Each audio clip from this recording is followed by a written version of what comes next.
അടുത്തൊരു ചാപ്റ്റർ ഉള്ളത് TDSഉം TCSഉം ഡിസ്കസ് ചെയ്യുന്നതാണ്. അഡ്വാൻസ് പേയ്മെൻറ്റ് ഓഫ് ടാക്സ് പോലെ തന്നെ ഒരു ചെറിയൊരു പോർഷനാണിതും. Tax deducted at source and tax collected at source, ഇത് രണ്ടും എന്താണെന്ന് ഡിസ്കസ് ചെയ്യുന്ന പ്രോബ്ലം കുറച്ചുണ്ടെന്നുണ്ടെങ്കിലും ആ പ്രോബ്ലമൊക്കെ നമ്മൾ ഓൾറെഡി പല ചാപ്റ്റേഴ്സിലായിട്ട് കണ്ടതുപോലെ, ഇപ്പോൾ കാഷ്വൽ ഇൻകം ആണെങ്കിൽ നമ്മൾ 30% അവിടെയൊക്കെ TDS കട്ട് ചെയ്തിട്ടുള്ള എമൗണ്ട് ആയിരിക്കും നമുക്ക് തന്നിട്ടുണ്ടാവുക. അപ്പോൾ നമ്മൾ പ്രോബ്ലമൊക്കെ ഏകദേശം അവിടെ ഇവിടെയൊക്കെ കണ്ടിട്ടുള്ള മോഡൽ ക്വസ്റ്റ്യൻ തന്നെയാണ്. അതിൻ്റെ തിയറി ഒന്ന് ആദ്യം നന്നായിട്ട് പഠിക്കണം, കാരണം അത് ക്വസ്റ്റ്യൻ വരാറുള്ളതാണ്. TDSൻ്റെ കേസിനുള്ള തിയറി എന്ന് പറയുന്നത്. അപ്പോൾ നമുക്കറിയാം, നോർമലി TDS എന്നൊക്കെ കേട്ടിട്ടുണ്ടാവും, ടാക്സ് ഡിഡക്റ്റഡ് അറ്റ് സോഴ്സ്. ആ നെയിമിൽ തന്നെ ഉണ്ട്. TDS എന്ന് പറയുമ്പോൾ എന്താണ്, നമുക്ക് ഇപ്പോൾ ഒരു പ്രിസ്ക്രൈബ്ഡ് ലിമിറ്റിനേക്കാൾ കൂടുതലാണ് നമ്മൾ ഒരു പെയർ അല്ലെങ്കിൽ ഡിഡക്റ്റർ എന്ന് പറയാം. ഇവിടെ TDS കട്ട് ചെയ്യുന്ന പേഴ്സണെ ഡിഡക്റ്റർ എന്ന് പറയാം. ഇപ്പോൾ ഒരു എംപ്ലോയർ ആണെന്നുണ്ടെങ്കിൽ അവിടുത്തെ എംപ്ലോയിക്ക് സാലറി കൊടുക്കുന്നുണ്ട്. എംപ്ലോയി എത്ര എംപ്ലോയീസ് ഉണ്ട് അവർക്കൊക്കെ സാലറി കൊടുക്കുന്നുണ്ട്. ഈ കേസിൽ എംപ്ലോയറാണ് TDS കട്ട് ചെയ്യുന്ന പേഴ്സൺ എന്ന് പറയുന്നത്.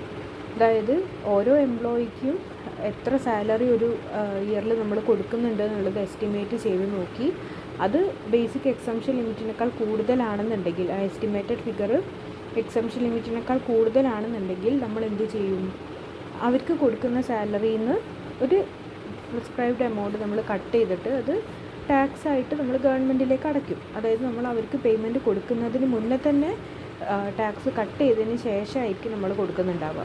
ഇനി കട്ട് ചെയ്ത് വെച്ചിരിക്കുന്ന അല്ലെങ്കിൽ അവരുടെ എമൗണ്ടിൽ നിന്ന് പിടിച്ചിരിക്കുന്ന ഈ എമൗണ്ട് നമ്മൾ എന്ത് ചെയ്യും, ഗവൺമെൻറ്റിന് അടയ്ക്കുകയും ചെയ്യും.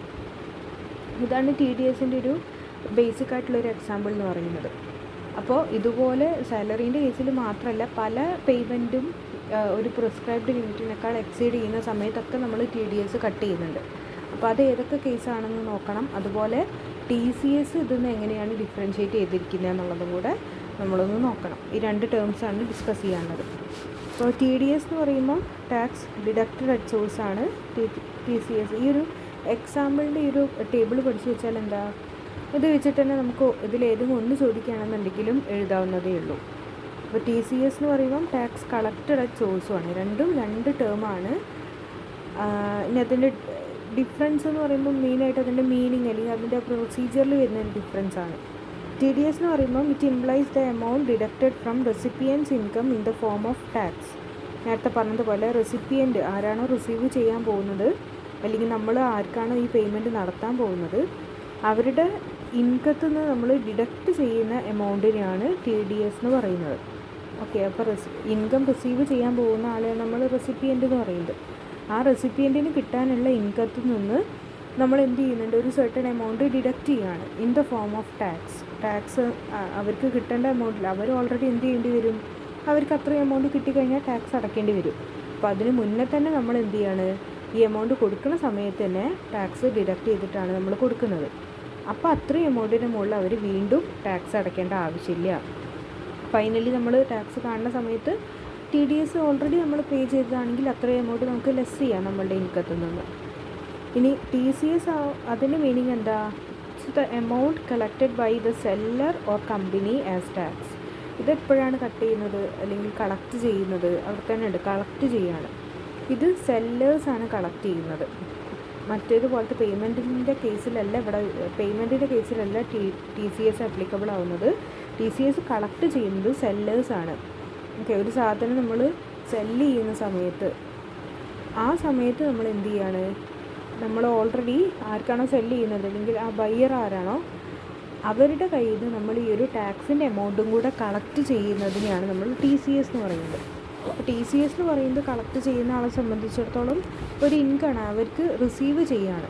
അവരെന്ത് ചെയ്യുന്ന പ്രോസ്പെക്റ്റീവ് ബയ്യേഴ്സ് ആരാണോ, നമ്മളിപ്പോൾ ഒരു പ്ലാന്റ് ആൻഡ് മെഷീനറി വിൽക്കുകയാണ്, സെല്ലേഴ്സാണ്. അപ്പോൾ നമ്മൾ വിൽക്കുന്ന സമയത്ത് നമ്മൾ എന്ത് ചെയ്യും, ആരാണോ വാങ്ങിക്കുന്നത് അവരുടെ കയ്യിൽ നിന്ന് ടാക്സിൻ്റെ എമൗണ്ടും കൂടെ നമ്മൾ അടക്കാണ് വാങ്ങിക്കുക. ഓക്കെ, അപ്പോൾ ടാക്സ് കളക്റ്റഡ് അറ്റ് സോഴ്സാണ്. ആരാണോ പ്രോസ്പെക്റ്റീവ് ബയ്യർ അയാളുടെ സോഴ്സിൽ നിന്ന് നമ്മൾ ടാക്സ് കളക്ട് ചെയ്യുകയാണ് ചെയ്യുന്നത്. ഓക്കെ, ദെൻ ടി ഡി എസിൻ്റെ കേസിൽ it is imposed when specified expense cross the prescribed limit. എക്സ്പെൻസിൻ്റെ കേസിലാണ് ടി ഡി എസ് വരിക. ഈ എക്സ്പെൻസ് നമ്മൾ കൊടുക്കുന്ന സമയത്ത് ഒരു പ്രിസ്ക്രൈബ്ഡ് ലിമിറ്റിനേക്കാൾ കൂടുന്ന കേസിൽ ആണ് ടി ഡി എസ് അവിടെ ആപ്ലിക്കബിളായിട്ട് വരുന്നത്. അതിൻ്റെ എത്ര percentage T D S cut ചെയ്യണം എന്നുള്ളത് ടാക്സ് റൂൾസിലുണ്ട്. 1961 ആക്റ്റിൽ തന്നെ പറയുന്നുണ്ട്. T C S it is imposed when the sale of specified item is made. അത് ചില സ്പെസിഫൈഡ് ഐറ്റത്തിൻ്റെ കേസിൽ ഇത്ര പെർസെൻറ്റേജ് വെച്ചിട്ടാണ് ടി സി എസ് കളക്ട് ചെയ്യാൻ പറയുന്നത്. ഓക്കെ, ഇപ്പോൾ ലിക്കറിൻ്റെ കേസാണെങ്കിൽ ഇപ്പോൾ 1%, അതല്ലാന്നുണ്ടെങ്കിൽ ടിമ്പറിൻ്റെ കേസാണെങ്കിൽ ഇത്ര പെർസെൻറ്റേജ്, അങ്ങനെ സ്പെസിഫൈഡ് ഐറ്റംസ് സെല്ല് ചെയ്യുന്ന സമയത്ത് മാത്രമേ ടി സി എസ് കളക്ട് ചെയ്യുന്നത്, അല്ലെങ്കിൽ ടി സി എസ് ആപ്ലിക്കബിളായിട്ട് വരുന്നുള്ളൂ. എല്ലാത്തിൻ്റെ കേസിലും ടി സി എസ് അല്ലെങ്കിൽ ടാക്സ് കളക്ട് ചെയ്യണം എന്നുള്ള നിർബന്ധമില്ല. ആ പറഞ്ഞിരിക്കുന്ന സ്പെസിഫൈഡ് ഐറ്റത്തിൻ്റെ കേസിൽ മാത്രമാണ് ടി സി എസ് വരുന്നത്. Then it is deducted by payer or buyer എന്ന് വെച്ച് കഴിഞ്ഞാൽ ആരാണോ പേയർ, അതായത് ഇപ്പോൾ എംപ്ലോയി റിലേഷൻഷിപ്പിൽ എംപ്ലോയറാണ് പേയർ. ആരാണോ ഈ പേയർ എന്ന് പറയുന്നത്, ഇപ്പോൾ റെൻറ്റ് കൊടുക്കുന്ന കേസാണെന്നുണ്ടെങ്കിൽ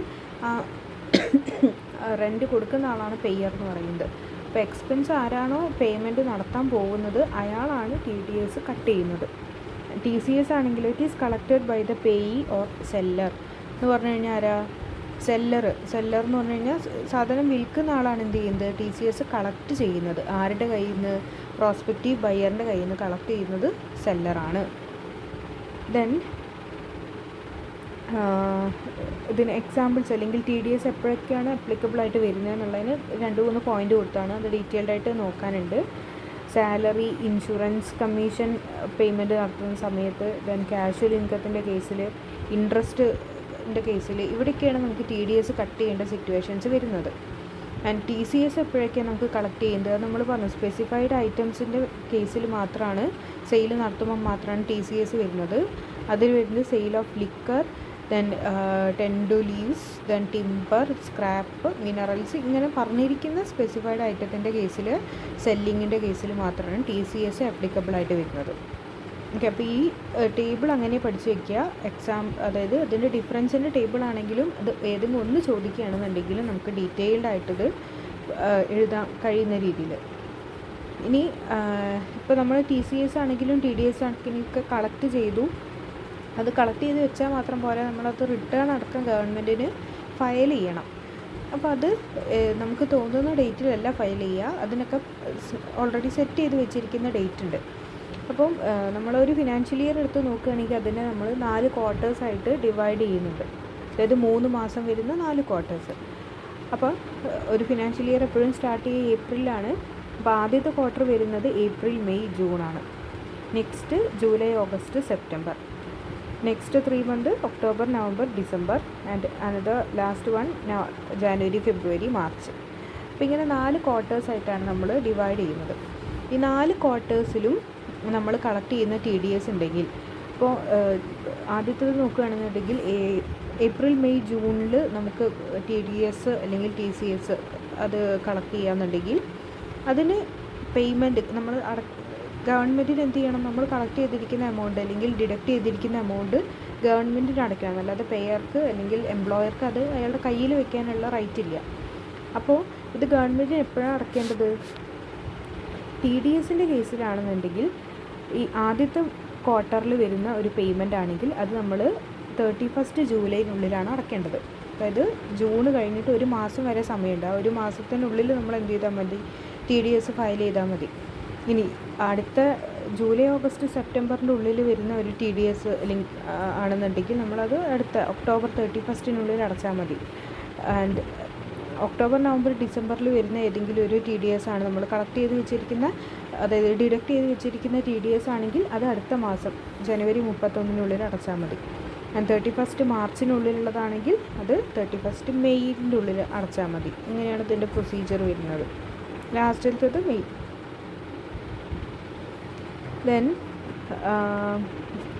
ഇത് മന്തിൻ്റെ കേസൊക്കെ ഇതുപോലെ തന്നെയാണ് ടി സി എസ് വരുന്നത്. പക്ഷെ അവിടെ 15th ഡേ ഓഫ് നെക്സ്റ്റ് മന്തിനുള്ളിലാണ് അടയ്ക്കേണ്ടത്. ലാസ്റ്റിലത്തെ കേസിൽ മാത്രം ഏപ്രിൽ അല്ല മെയ് ആയിരിക്കും ഉണ്ടാവുക.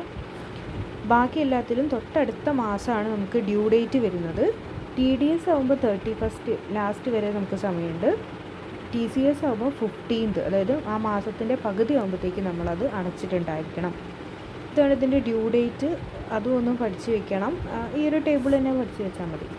ഇനി അങ്ങനെ അടച്ചിട്ടില്ലെങ്കിലുള്ള കോൺസിക്വൻസ് എന്തൊക്കെയാണെന്നാണ്. ഒന്നാമത്തെ consequence of failure to deduct TDS. അതായത് നമ്മൾ അടയ്ക്കുന്നതിന് മുന്നേ നമ്മൾ കളക്ട് ചെയ്യണമല്ലോ അതായത് TDS ഡിഡക്റ്റ് ചെയ്യണം. നമ്മൾ എംപ്ലോയർ എന്ത് ചെയ്തിരിക്കണം, ആദ്യമേ ഇപ്പോൾ സാലറീൻ്റെ കേസാണെങ്കിൽ ഒരാൾക്ക് ഇത്ര സാലറി ഒരു കൊല്ലം മൊത്തമായിട്ട് എടുക്കുമ്പോൾ ഇത്ര 2,70,70,000 സാലറി വരുന്നുണ്ടെന്ന് അയാൾ കാൽക്കുലേറ്റ് ചെയ്തപ്പോൾ കിട്ടി. അങ്ങനെയാണെങ്കിൽ ആ എംപ്ലോയിക്ക് നമ്മൾ എന്ത് ചെയ്യണം, TDS കട്ട് ചെയ്തതിന് ശേഷം മാത്രമേ സാലറി കൊടുക്കാൻ പാടുള്ളൂ. അപ്പോൾ നമ്മൾ അങ്ങനെ കാൽക്കുലേറ്റ് ചെയ്തിട്ടും TDS കട്ട് ചെയ്യാൻ മറന്നു പോയിട്ടുണ്ടെങ്കിൽ നമുക്ക് ഒരു ഫൈന് വരും, അല്ലെങ്കിൽ നമുക്ക് ഒരു ഇൻട്രസ്റ്റ് പേയ്മെൻറ്റ് വരുന്നുണ്ട് at 1% ഫോർ എവറി മന്ത്. അതായത് നമ്മളിപ്പോൾ ആദ്യത്തെ ക്വാർട്ടറിലാണ് കട്ട് ചെയ്യാൻ മറന്നു പോയത്. എന്ത് ചെയ്യണം, നമ്മൾ ജൂലൈ 31 തന്നെ അത് അടയ്ക്കണമായിരുന്നു. അപ്പോൾ നമ്മളത് കട്ട് ചെയ്യാൻ മറന്നുപോയി. ഓക്കെ, TDS കട്ട് ചെയ്യാൻ മറന്നുപോയി. അതായത് 31 ജൂലൈ നമ്മൾ അടച്ചിട്ടുമില്ല. അപ്പോൾ അങ്ങനെയാണെങ്കിൽ നമ്മൾ എപ്പോഴാണോ ഇത് അടയ്ക്കേണ്ടത്, ആ അടയ്ക്കേണ്ട ഡേറ്റ് മുതൽ നമ്മൾ എന്ത് ചെയ്യേണ്ടി വരും, ഇത് മറന്നുപോയിട്ടുള്ള ഒരു ഡേറ്റ് മുതൽ നെക്സ്റ്റ് എന്നാണോ അടയ്ക്കുന്നത് അതുവരെയുള്ള ഇൻട്രസ്റ്റ് നമ്മൾ പേ ചെയ്യണം at 1%. സിമ്പിൾ ഇൻട്രസ്റ്റ് ആണ് 1%. ഓക്കെ, നമ്മൾ ജൂലൈയിൽ നിന്ന് അടയ്ക്കേണ്ടത്, പക്ഷേ നമുക്ക് മറന്നുപോയി, കട്ട് ചെയ്യാൻ മറന്നുപോയി. പിന്നെ നമുക്ക് ഓർമ്മ വന്നത് അടുത്ത ക്വാർട്ടറിലൊക്കെയാണ്, അടുത്ത ഒക്ടോബറിലാണ് നമ്മൾ അടയ്ക്കുന്നത്. അങ്ങനെയാണെങ്കിൽ ഈ ജൂലൈ മുതൽ എന്നാണോ അടയ്ക്കുന്നത് അതുവരെയുള്ള ഡേറ്റിൻ്റെ ഇൻട്രസ്റ്റ് നമ്മൾ 1% വെച്ചിട്ട് അടയ്ക്കണം. ഇനി അടുത്ത ഒന്നെന്ന് പറയുന്നത് consequences of failure to pay the collected TDS to central government. അപ്പോൾ നമ്മൾ പറഞ്ഞു TDS കളക്ട് ചെയ്തിട്ടുണ്ടെങ്കിൽ അത് എന്ത് ചെയ്യണം, സെൻട്രൽ ഗവൺമെൻറ്റിന് നമ്മൾ പേയ്മെൻറ്റ് നടത്തണം വിത്തിൻ ദ പ്രിസ്ക്രൈബ്ഡ് ടൈം. ഈ പറഞ്ഞിരിക്കുന്ന ടൈമിനുള്ളിൽ അടയ്ക്കണം. ഇനി നേരത്തെ നമ്മൾ TDS കട്ട് ചെയ്യാനാണ് മറന്നുപോയത്. ഇപ്പോൾ നമ്മൾ കട്ട് ചെയ്തിട്ടുണ്ട്, പക്ഷേ എന്ത് ചെയ്തിട്ടില്ല, അത് ഗവൺമെൻറ്റിന് അടയ്ക്കാൻ മറന്നുപോയി. അങ്ങനെയാണെങ്കിൽ ആ അടയ്ക്കാൻ മറന്നുപോയ ദിവസം തൊട്ട് എന്നാണോ അടയ്ക്കുന്നത് അതുവരെ ഉള്ളതിൽ നമ്മൾ 1.5% വെച്ച് ഇൻട്രസ്റ്റ് പേയ്മെൻറ്റ് നടത്തേണ്ടി വരും. ഓക്കെ, അതായത് TDSൻ്റെ എമൗണ്ടിന് മുകളിൽ. ഇനി അടുത്തൊരു കാര്യം എന്ന് പറയുന്നത് failure to deliver TDS statement or return within prescribed time. അപ്പോൾ നമ്മൾ കൊടുക്കേണ്ടത് ഇവർ പറഞ്ഞിട്ടുള്ള ഫോമിലായിരിക്കും നമ്മൾ റിട്ടേൺ ഫയൽ ചെയ്യേണ്ടി വരിക.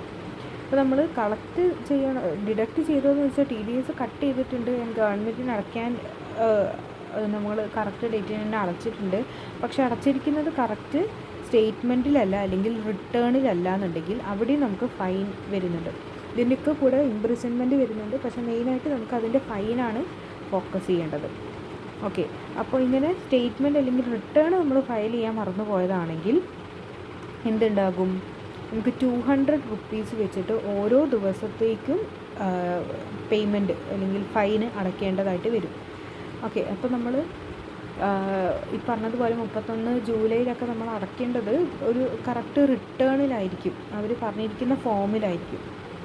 ആ ഒരു ഫോം നമ്മൾ ഫോളോ ചെയ്തിട്ടില്ല അല്ലെങ്കിൽ ആ റിട്ടേൺ നമ്മൾ ഫയൽ ചെയ്യാൻ വിട്ടുപോയിട്ടുണ്ടെങ്കിൽ ആ സമയത്ത് നമുക്ക് വരുന്ന ഫൈനാണ് 200 രൂപ വെച്ച് നമുക്ക് എന്നാണോ അടയ്ക്കാൻ കഴിയാഞ്ഞത് അന്ന് മുതൽ ഏത് ദിവസം വരെയാണോ അത്രയും ദിവസത്തേക്ക് ഓരോ ദിവസത്തേക്കും 200 രൂപ വെച്ചിട്ടാണ് ഫൈന് വരുന്നത്. ഇതൊക്കെ ഇതിൻ്റെ കോൺസിക്വൻസസ്, അത് സെപ്പറേറ്റ് പഠിച്ച് വയ്ക്കുക. TDS ഒരു ഷോർട്ട് എസ്സേ മോഡൽ ക്വസ്റ്റ്യനൊക്കെ വരുന്നതെന്ന് വെച്ചാൽ ഇതൊക്കെ അതിലെഴുതാം. ഇതൊക്കെ TDS കട്ട് ചെയ്യാൻ മറന്നു പോകുമ്പോഴും അല്ലെങ്കിൽ ഗവൺമെൻറ്റിന് പേ ചെയ്യാൻ മറന്നു പോകുന്ന സിറ്റുവേഷൻസിലും റിട്ടേൺ ഫയൽ ചെയ്യാൻ മറന്നു പോകുന്ന സിറ്റുവേഷൻസിലൊക്കെ വരുന്ന കോൺസിക്വൻസസ് ആണ്. ഇനി നെക്സ്റ്റ് TDSൻ്റെ കേസ്, ഏതൊക്കെ കേസസിലാണ് TDS അറൈസ് ചെയ്യുന്നത് എന്നുള്ളതാണ്. ഇത് കറക്റ്റായിട്ട് പഠിച്ച് വയ്ക്കുക. തിയറി ചോദിക്കുകയാണെന്നുണ്ടെങ്കിലും ഇൻ കേസ് പ്രോബ്ലം ചോദിക്കുകയാണെന്നുണ്ടെങ്കിലും ഇത് തന്നെയാണ് നമുക്ക് വേണ്ടത്. ഒന്നാമത്തെ കേസ് സാലറീൻ്റെ കേസാണ്. സാലറി സെക്ഷൻ അടക്കം പഠിക്കുക. സെക്ഷൻ 192 സാലറി ഡിസ്കസ് ചെയ്യുന്നത്. ഇനി എപ്പോഴാണ് TDS അപ്ലിക്കബിൾ ആവുന്നത്, നമ്മൾ ഒരു എംപ്ലോയിയുടെ സാലറി നമ്മൾ പ്രൊവൈഡ് ചെയ്യാൻ പോകുന്ന സാലറി അല്ലെങ്കിൽ അയാളുടെ ടാക്സബിൾ ഇൻകം എന്ന് പറയുന്നത് ബേസിക് എക്സംഷൻ ലിമിറ്റിനേക്കാൾ കൂടുതലാണെങ്കിൽ ആ പ്രോസ്പെക്റ്റീവ് എംപ്ലോയിക്ക് നമ്മൾ എമൗണ്ട് കൊടുക്കുന്ന സമയത്ത് TDS കട്ട് ചെയ്തിട്ടുണ്ടായിരിക്കണം. TDSൻ്റെ എമൗണ്ട് സാലറീൻ്റെ കേസിൽ ആ ഒരു സമയത്ത് സ്ലാബ് റേറ്റിൽ എന്താണോ പറഞ്ഞിട്ടുള്ളത് അതായിരിക്കും ഉണ്ടാവുക. അതാണ് സാലറീൻ്റെ കേസിൽ 192 പറയുന്നത്. ഇനി ഡിവിഡൻറ്റിൻ്റെ കേസിൽ ഇതുപോലെ TDS കട്ട് ചെയ്യും സെക്ഷൻ 194 പ്രകാരം. അവിടെ എപ്പോഴാണ് കട്ട് ചെയ്യുന്നത്? നമ്മൾ ആ ഒരു SSCൻ്റെ ഡിവിഡൻറ്റ് ഇൻകം എന്ന് പറയുന്നത് 5,000 ഓർ മോർ ആണെന്നുണ്ടെങ്കിൽ ആ കേസിൽ മാത്രം ആ ഡിവിഡൻറ്റ് എമൗണ്ടിൽ നിന്ന് TDS കട്ട് ചെയ്താൽ മതി. 5,000 താഴെയാണ് ഒരു കൊല്ലം അയാൾ റിസീവ് ചെയ്യുന്ന ഡിവിഡൻറ്റ് എന്നുണ്ടെങ്കിൽ അവിടെ TDS കട്ട് ചെയ്യേണ്ട ആവശ്യമില്ല. ഇനി TDS കട്ട് ചെയ്യേണ്ടത് 10%. അതായത് 10,000 രൂപയാണ് ഒരാൾക്ക് ഡിവിഡൻറ്റ് കിട്ടുന്നത് പെർ ഇയർ. അങ്ങനെയാണെന്നുണ്ടെങ്കിൽ 10,000-ൻ്റെ 10% TDS കട്ട് ചെയ്തിട്ട് 10% എന്ന് പറയുമ്പോൾ 10,000-ൻ്റെ 10% എത്ര ഉണ്ടാക്കും? 1,000 രൂപയാണെങ്കിൽ 1,000 അതെന്ത് ചെയ്യേണ്ടി വരും? നമ്മൾ കട്ട് ചെയ്യണം. കട്ട് ചെയ്തിട്ട് എന്ത് ചെയ്യണം? ബാക്കിയുള്ള എമൗണ്ട് മാത്രമേ ഉള്ളൂ ഇയാൾക്ക് കൊടുക്കാൻ കഴിയുക. അതായത് ബാക്കി ബാലൻസ് എമൗണ്ട് മാത്രമേ ഡിവിഡൻ്റായിട്ട് അയാൾക്ക് റിസീവ് ചെയ്യാനുണ്ടാവുള്ളൂ. ഇനി അടുത്തത് ഇൻട്രസ്റ്റ് ഓൺ സെക്യൂരിറ്റീസ് ആണ്. സെക്ഷൻ 193 എന്ന് പറയുമ്പോൾ ഇൻട്രസ്റ്റ് ഓൺ സെക്യൂരിറ്റീസ് നമുക്ക് കിട്ടുന്ന സെക്യൂരിറ്റീസിൽ ഇൻവെസ്റ്റ് ചെയ്തതിൽ കിട്ടുന്ന ഇൻട്രസ്റ്റ്. അവിടെ നമ്മൾ 5,000-ന് എബോവ് ആണ് നമ്മളുടെ ഇൻട്രസ്റ്റ് എന്നുണ്ടെങ്കിൽ മാത്രമാണ് TDS കട്ട് ചെയ്യേണ്ടത്. അതായത് നമ്മളുടെ ഇൻസ്റ്റിറ്റ്യൂഷനിൽ അല്ലെങ്കിൽ ഇപ്പോൾ LIC പോലത്തെ സ്ഥാപനങ്ങളിലൊക്കെ സെക്യൂരിറ്റീസിലൊക്കെ നമ്മൾ ഇൻവെസ്റ്റ് ചെയ്തിട്ടുണ്ട്. ആ ഇൻവെസ്റ്റ് ചെയ്തതിൻ്റെ മുകളിൽ ഇൻട്രസ്റ്റ് ഇപ്പോൾ നമ്മളൊരു ബാങ്കിൽ പോയി ഡെപ്പോസിറ്റ് ചെയ്താൽ ബാങ്കുകാർ എന്ത് ചെയ്യും? നമുക്ക് ഇൻട്രസ്റ്റ് തരും. ബാങ്കാണ് ഇവിടെ പെയർ എന്ന് പറയുന്നത്. അപ്പോൾ അങ്ങനെ കൊടുക്കുന്ന സമയത്ത് ഇയാൾക്ക് കൊടുക്കേണ്ട ഇൻട്രസ്റ്റിൻ്റെ എമൗണ്ട് 5,000-ന് മുകളിലാണ്. ഒരു ഇയറിൽ കൊടുക്കേണ്ട ഇൻട്രസ്റ്റിൻ്റെ എമൗണ്ട് 5,000-ന് മുകളിലാണെങ്കിൽ അവിടെ 10% TDS കട്ട് ചെയ്തതിന് ശേഷം ബാലൻസ് എമൗണ്ട് മാത്രമേ നമുക്ക് ഇൻട്രസ്റ്റ് ആയിട്ട് റിസീവ് ചെയ്യുള്ളൂ ആസ് പെർ സെക്ഷൻ 193. ദെൻ അടുത്തത് interest other than interest on securities ആണ്. ഈ പറഞ്ഞിരിക്കുന്ന ഇൻട്രസ്റ്റ് ഓൺ സെക്യൂരിറ്റീസിലുള്ള ഇൻട്രസ്റ്റ് അല്ലാതെ ബാങ്കിലോ മറ്റ് സ്ഥാപനങ്ങളിലോ നമ്മൾ ഇൻവെസ്റ്റ് ചെയ്യുന്ന സമയത്ത് കിട്ടുന്ന ഇൻട്രസ്റ്റ്. അപ്പോൾ അങ്ങനെയാണെങ്കിൽ അത് 194A ആണ് പറയുന്നത്. ഇനി ആ സിറ്റുവേഷനിൽ എങ്ങനെയാണ്? ബാങ്കിലാണ് നമ്മൾ ഇൻവെസ്റ്റ് ചെയ്തിട്ടുള്ളത് അല്ലെങ്കിൽ ബാങ്കിലാണ് ഡെപ്പോസിറ്റ് ചെയ്തത്, അവിടുന്നാണ് നമുക്ക് ഇൻട്രസ്റ്റ് കിട്ടേണ്ടത്. അപ്പോൾ ഇയർലി നമുക്ക് കിട്ടുന്ന ഇൻട്രസ്റ്റ് 40,000-ൽ കൂടുതലാണെങ്കിൽ 10% TDS നമ്മളുടെ ഇൻട്രസ്റ്റ് ഒന്ന് കട്ട് ചെയ്തതിന് ശേഷമാണ് നമുക്ക് എമൗണ്ട് റിസീവ് ചെയ്യുക. ഓക്കെ, 40,000 അതിൽ കൂടുതലാണ്. ഇപ്പോൾ 40,000 ആണെന്ന് വിചാരിക്കുക. അപ്പോൾ 40,000 ആണെന്നുണ്ടെങ്കിൽ അതിൻ്റെ 10% എന്ന് പറഞ്ഞു കഴിഞ്ഞാൽ 4,000 രൂപ. 4,000 രൂപ കട്ട് ചെയ്തിട്ട് 36,000 രൂപയെ നമുക്ക് റിസീവ് ചെയ്യുള്ളൂ. ഓക്കെ, അത് അവിടെ പ്രത്യേകം നോക്കേണ്ടത് പാൻ കാർഡിൻ്റെതാണ്. പാൻ കാർഡ് ഇല്ലാത്ത ഒരാളാണെന്നുണ്ടെങ്കിൽ അത് 20% മാറും. അതാണ് നമ്മൾ പാൻ കാർഡ് എടുക്കണം എന്നൊക്കെ പറയുന്നത്. പാൻ കാർഡ് എടുത്തിട്ടില്ല എന്നുണ്ടെങ്കിൽ വീണ്ടും എമൗണ്ട് കൂടും, 20% മാറും. ഓക്കെ, ഇനി ബാങ്ക് അല്ലാതെ മറ്റ് ഇൻസ്റ്റിറ്റ്യൂഷനിലാണ് നമ്മൾ ഡെപ്പോസിറ്റ് ചെയ്തത്, അവിടുന്ന് കിട്ടുന്ന ഇൻട്രസ്റ്റ് 5,000 രൂപയിൽ കൂടുതലാണെന്നുണ്ടെങ്കിൽ എന്ത് ചെയ്യും? 10% TDS കുറച്ചിട്ടേ കിട്ടുള്ളൂ. ഇനി next winning from lotteries, horse race, crossword puzzles നമുക്കറിയാം. കാഷ്വൽ ഇൻകം ആണെന്നുണ്ട്. കാഷ്വൽ ഇൻകം സെക്ഷൻ 194B പറയുന്നത് കാഷ്വൽ ഇൻകം നമ്മൾ റിസീവ് ചെയ്യുന്നത് 10,000-ൽ കൂടുതലാണെന്നുണ്ടെങ്കിൽ, അല്ലെങ്കിൽ പേയ്മെൻറ്റ് നടത്തുന്ന ആളുടെ പോയിൻ്റ് ഓഫ് വ്യൂ എന്ന് പറയുകയാണെങ്കിൽ 10,000-ൽ കൂടുതലാണ് ഒരാൾക്ക് നമ്മൾ ഇപ്പോൾ ലോട്ടറി വിൻ ചെയ്ത എമൗണ്ട് കൊടുക്കേണ്ടത്. അതല്ലാന്നുണ്ടെങ്കിൽ അയാളൊരു പസിൽ ജയിച്ചതിൻ്റെ ഭാഗമായിട്ട് അയാൾക്ക് പേയ്മെൻറ്റ് നടത്തേണ്ടത്. അങ്ങനത്തെ സിറ്റുവേഷൻസിൽ 30% TDS കുറച്ചതിന് ശേഷം മാത്രമുള്ള എമൗണ്ട് കൊടുത്താൽ മതി. അതായത് 10,000 രൂപയാണെങ്കിൽ 30% ഇൻട്രസ്റ്റ് 3,000 കുറച്ചതിന് ശേഷം ബാക്കി 7,000 രൂപയെ ഇയാൾക്ക് റിസീവ് ചെയ്യുള്ളൂ. ദെൻ പേയ്മെൻറ്റ് ടു കോൺട്രാക്ടേഴ്സാണ്. കോൺട്രാക്ടേഴ്സ് അല്ലെങ്കിൽ സബ് കോൺട്രാക്ടേഴ്സിനോ നമ്മൾ പേയ്മെൻറ്റ് കൊടുക്കുകയാണ്. എപ്പം ഒരു കോൺട്രാക്റ്റിൽ ഇപ്പോൾ ഒരു ഇയർലി എടുത്ത് നോക്കുമ്പം ഒരാൾക്ക് കൊടുക്കുന്ന അല്ലെങ്കിൽ ഒരു കോൺട്രാക്റ്റിൻ്റെ എമൗണ്ട് 30,000-ൽ കൂടുകയോ അതല്ലെങ്കിൽ ഒരു കൊല്ലത്തെ മൊത്തം കോൺട്രാക്റ്റ് നമ്മൾ നോക്കുമ്പം അത് 1 lakh-ന് മുകളിൽ പോവുകയോ ചെയ്യുകയാണെന്നുണ്ടെങ്കിൽ എത്ര ഇൻട്രസ്റ്റ് വരും? ഇൻഡിവിജ്വലിൻ്റെ കേസിൽ 1% TDS കട്ട് ചെയ്യും. ആൻഡ് ബാക്കിയുള്ള SSCൻ്റെ കേസിൽ 2% TDS കട്ട് ചെയ്യും. അതെപ്പോഴാണ്? കോൺട്രാക്റ്റിൻ്റെ എമൗണ്ട് പെർ കോൺട്രാക്റ്റ്, ഒറ്റ കോൺട്രാക്റ്റിൽ തന്നെ അല്ലെങ്കിൽ ഒരാൾക്ക് നമ്മൾ പേയ്മെൻറ്റ് കൊടുത്തിരിക്കുന്നത് 30,000-ൽ കൂടുതലാണ്. അല്ലെങ്കിൽ ഒന്നായിട്ട് ഒരു കൊല്ലത്തെ കണക്കെടുത്ത് നോക്കുമ്പം ഒരു 1 lakh-ന് മുകളിലാണ് ടോട്ടൽ പേയ്മെൻറ്റ് പോയിട്ടുള്ളത്. ഈ 2 സിറ്റുവേഷൻസിലാണ് TDS കട്ട് ചെയ്യുന്നത്. ഓക്കെ, ദെൻ അടുത്തതൊന്ന് റെൻറ്റിൻ്റെ കേസാണ്. റെൻ്റ് എന്ന് പറയുമ്പോൾ വീടിൻ്റെ റെൻ്റല്ല അവിടെ ഉദ്ദേശിക്കുന്നത്. വലിയ സ്ഥാപനങ്ങളിലൊക്കെ പ്ലാന്റ് ആൻഡ് മെഷീനറീസൊക്കെ അവർ പർച്ചേസ് ചെയ്തിട്ടുണ്ടാകും, അല്ലെങ്കിൽ റെൻറ്റിനെടുത്തിട്ടുണ്ടാകും. അങ്ങനത്തെ കേസിലൊക്കെ ലാൻഡ് ആൻഡ് ബിൽഡിങ്ങിൻ്റെ റെൻറ്റ് അതൊക്കെ വലിയ എമൗണ്ട് ആയിരിക്കും ഉണ്ടാവുക. ആ എമൗണ്ട് 2,40,000 കൂടുകയാണ് ഒരു കൊല്ലത്തെ. ഇപ്പോൾ പ്ലാന്റ് ആൻഡ് മെഷീനറീൻ്റെയോ അല്ലെങ്കിൽ ലാൻഡ് ആൻഡ് ബിൽഡിങ്ങിൻ്റെയോ ഒക്കെ റെൻറ്റ് നമ്മൾ കൊടുക്കേണ്ട റെൻറ്റ് 2,40,000 കൂടുതലാണെന്നുണ്ടെങ്കിൽ അവിടെ നമ്മൾ TDS കട്ട് ചെയ്തിട്ടുള്ള എമൗണ്ടാണ് കൊടുക്കേണ്ടത്. എത്രയാണ്?